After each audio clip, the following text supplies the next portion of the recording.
Il y a fort longtemps, au creux de cette petite vallée perdue, quelque part dans les Alpes, ici même où vous vous trouvez, il n'y avait pas grand monde, si ce n'est une poignée d'hommes, de femmes et d'enfants. Tous étaient paysans et cultivaient la terre. Tous étaient charpentiers et travaillaient le bois. C'étaient là des gens robustes et solidaires, et il le fallait bien pour affronter les grands froids des hivers. Toutes les maisons qui étaient des chalets de sapin étaient construites, regroupées autour d'une petite chapelle, car les gens étaient très pieux. Non loin de là, en remontant la vallée, se trouvait une petite cabane. Petite mais bien solide, juste au bord de la rivière. C'était la cabane de la sorcière du Beausonnet. C'était pas une sorcière malfaisante, mais une bien gentille personne, certes quelque peu étrange dans les manières, d'où son surnom de sorcière, mais elle se trouvait bien souvent visitée par les habitants lorsqu'il s'agissait de rhume des foins, d'échardes, de dents douloureuses, ou bien encore pour soigner les animaux. Malgré les apparences, elle était sans doute la plus érudite du village, tant du point de vue de la médecine donc, mais également en matière de prévision météo pour les récoltes, de relations entre la terre et le vivant, entre le vivant et les esprits. Elle savait lire dans les étoiles et utiliser le pouvoir des pierres. L'on dit qu'elle descendait des premiers peuples celtes et qu'elle portait leur savoir. Dans ces vallées de montagne, les grands sapins étaient une ressource essentielle car tout était fait de bois. Les maisons, les charrettes, les outils, les meubles, les assiettes, les couverts, les dés pour jouer, les cartables des enfants, les skis et même les chaussures. Un jour de novembre, alors que la saison du bois commençait, car on s'occupait des récoltes en été et du bois en hiver, un petit groupe était parti sur les hauteurs pour y couper quelques beaux sapins. Et fait étrange, on remarqua que toutes les écorces et les branchages se trouvaient recouverts d'une sorte de champignon bizarre. Un champignon blanchâtre, collant, visqueux et malodorant. Le champignon grandissait et s'étalait à vue d'œil, c'était terrible. Tous les arbres semblaient atteints. Le bois, d'ordinaire dur, était aussi consistant que du chewing-gum. Aussi la hache et la scie mordaient si facilement qu'ils étaient tout à fait inutiles. Il suffisait de pousser l'arbre pour le faire tomber, et en tombant au sol, il partait en morceaux. On s'empressa de redescendre pour annoncer la nouvelle. La pourriture menaçait tous les sapins, c'était une véritable catastrophe. Le bois était devenu inutilisable. On consulta donc en vitesse le savoir de la sorcière du Beausonnet. Et elle se mit aussitôt au travail afin d'en trouver la cause et élaborer un remède pour soigner la forêt. Une potion pour terrasser un tel maléfice nécessitait véritablement les conseils de quelques esprits.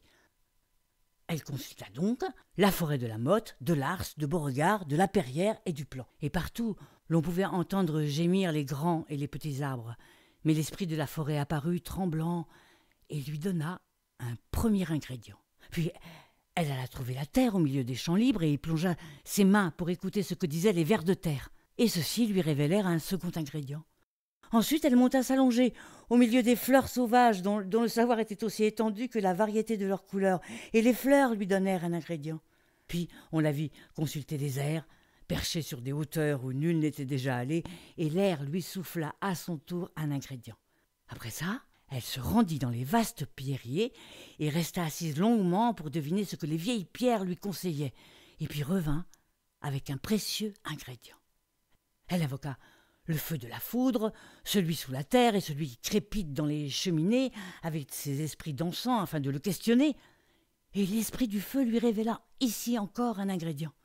Ensuite, elle descendit à la rivière, se plongea tout entière dans les eaux agitées des torrents pour écouter les murmures du courant qui lui confièrent son dernier ingrédient.